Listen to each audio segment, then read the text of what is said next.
Fala gurizada aqui do Pura Física, estamos de volta para mais uma aula do nosso curso completo sobre eletrodinâmica. A aula de hoje é sobre resistência elétrica e segunda lei de Ohm. Se tu quiser acompanhar as outras aulas do curso de eletrodinâmica, o link para a playlist do curso está na descrição do vídeo aí embaixo. Vamos direto para o assunto porque aqui é sempre sem enrolação. A gente já viu numa aula anterior, que foi a nossa primeira aula sobre resistência elétrica, que resistência elétrica é a dificuldade oferecida à passagem da corrente elétrica e resistor é o dispositivo que oferece a resistência elétrica. Na hora de construir um resistor, três coisas vão ser importantes, três coisas vão influenciar no valor da sua resistência elétrica. Essas três coisas são o seu comprimento, a sua espessura e o seu material. Então agora a gente vai ver como cada uma dessas coisas influencia no valor da resistência elétrica. Primeiro vamos falar do comprimento do fio. Imagina que eu tenho dois condutores de mesmo material e de mesma espessura, sendo que o condutor 1 é mais curto, tem um comprimento L1, e o condutor 2 é mais comprido, tem um comprimento L2. Então, nesse caso, a resistência do condutor mais longo, do condutor de maior comprimento, vai ser maior. E a gente vê, portanto, que a relação entre a resistência e o comprimento do condutor é diretamente proporcional. Quanto maior for o comprimento do condutor, maior vai ser a sua resistência. R é diretamente proporcional a L, é o comprimento do fio, o comprimento do condutor. Agora, por que o comprimento do condutor faz a resistência aumentar conforme aumenta o comprimento?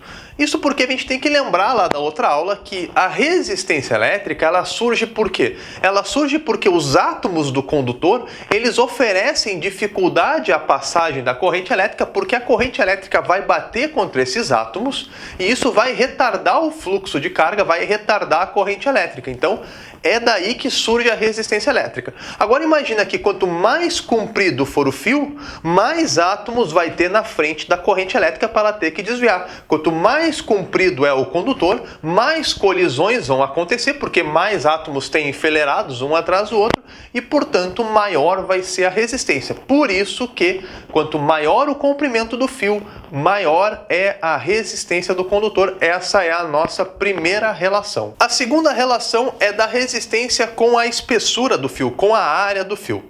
Imagina que eu tenho dois fios de mesmo material e mesmo comprimento, só que de áreas diferentes. Então eu tenho um condutor 1 feito de um material que tem um comprimento L e que tem uma área A1, e eu tenho um condutor 2 feito do mesmo material que 1, com o mesmo comprimento L do 1, só que com uma área A2 maior do que a 1. E nesse caso, a resistência do condutor 1 vai ser maior que a resistência do condutor 2. É isso aí. A relação entre a resistência e a área, a espessura do fio, é inversamente proporcional. Quanto mais grosso, quanto mais espesso, quanto maior for a área do condutor, menor vai ser a sua resistência. Então, fios mais finos oferecem maior resistência. A resistência é inversamente proporcional à área do condutor. Tá aí na tela para vocês. A resistência diminui quando eu aumento a área do fio, porque um fio mais espesso, um fio mais grosso, permite a passagem simultânea de mais portadores de carga. Os portadores de carga que são a corrente elétrica, né, que estão lá um atrás do outro no fio mais fino, no fio mais espesso eles vão poder andar um do lado do outro, e isso vai facilitar o fluxo de carga, e facilitar o fluxo de carga, facilitar a passagem da corrente elétrica, significa diminuir a resistência elétrica. Para entender melhor essa relação da área do fio com a resistência elétrica, vamos trazer o seguinte exemplo. Imagina que eu tenho uma estrada de uma única pista, então a estrada seria o meu fio. Essa estrada está cheia de buracos. Os buracos vão representar a resistência elétrica e nessa estrada eu tenho uma fila de carros andando nessa estrada. Essa fila de carros representa a corrente elétrica, ok? Então, no final dessa estrada, eu tenho um policial contando o fluxo de carros. E vamos dizer que, inicialmente, ele mede um fluxo de carro que corresponde a 1 carro por segundo. A cada segundo passa um carro na frente dele, tá certo? Agora vamos pegar e vamos duplicar essa estrada. A estrada agora vai ter duas pistas para uma mesma mão. Ao duplicar a estrada, é como se eu estivesse aumentando a espessura do meu fio, no meu exemplo, tá? Eu vou permitir o quê? Eu vou permitir que dois carros que estavam um atrás do outro, agora circulem um do lado do outro. E a cada segundo, o policial, em vez de contar um carro por segundo, ele vai contar dois carros a cada segundo. Então eu posso observar que quando eu dobrei o número de pistas, mesmo acrescentando mais buracos na estrada, eu também permito que dois carros que estavam um atrás do outro circulem um do lado do outro, e isso melhora o fluxo de carros. Lá na nossa ideia de resistência elétrica, quando eu melhoro o fluxo da carga elétrica, significa que eu estou diminuindo a resistência elétrica. Então eu estou fazendo o mesmo aí, mais ou menos essa analogia é mais ou menos parecido com a estrada. Quando eu dobro o número de pistas, eu estou melhorando o fluxo de carros, eu estou aumentando o fluxo, e se eu estou aumentando o fluxo de carga, significa que eu estou diminuindo a resistência à passagem desses carros. É mais ou menos assim que funciona lá quando a gente aumenta a espessura do fio. É uma ideia para tentar fazer vocês entenderem, porque é um conceito que pode ser um pouco abstrato demais para algumas pessoas. O terceiro fator que influencia no valor da resistência de um condutor é o material do qual ele é feito. Então, para a gente entender isso, vamos comparar dois condutores que são feitos de materiais diferentes, mas eles têm o mesmo comprimento L e a mesma área A. A única diferença é que eles são feitos de materiais diferentes. A gente já sabe no nosso dia a dia que existem materiais que conduzem melhor a eletricidade e existem materiais que são piores condutores. Para caracterizar esses materiais, a gente define uma grandeza chamada resistividade.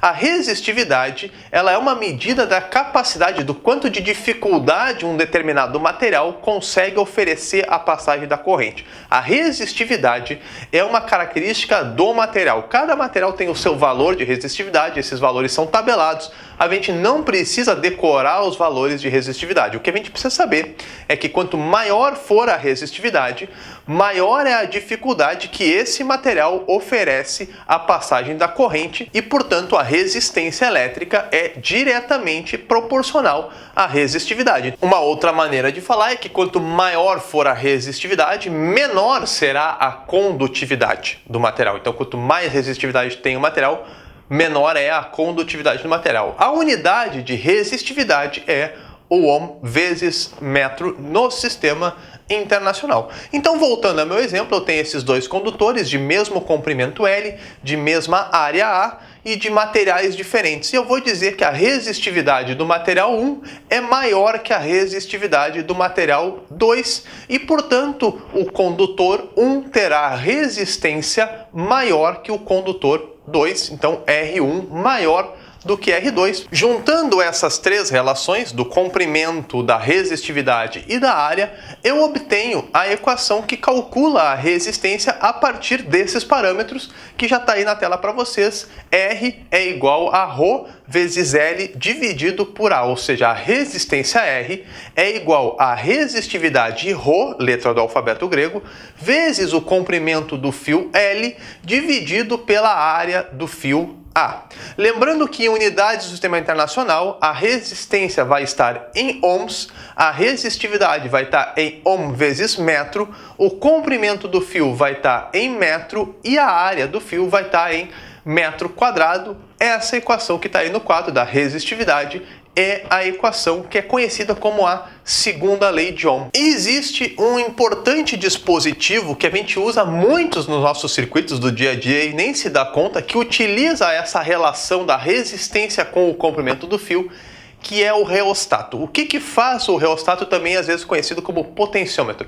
O reostato é um dispositivo que consegue regular a intensidade da corrente elétrica que circula em um circuito. E como que ele faz isso? Ele usa a relação da resistência com o comprimento do fio para conseguir modificar o valor da resistência no circuito e, com isso, modificar o valor da corrente elétrica no circuito. Vamos entender como que ele faz isso trazendo o seguinte exemplo. Para entender como é que o reostato funciona, tá aí na tela para vocês um circuito também bem simples, que é formado por uma pilha que fornece uma fonte de tensão V, e eu tenho um resistor E com essa setinha eu posso selecionar o comprimento do resistor que eu quero que participe do circuito. Então, com a seta nessa posição, eu escolho que participa do circuito, ou seja, que é percorrido por corrente elétrica, o comprimento L1.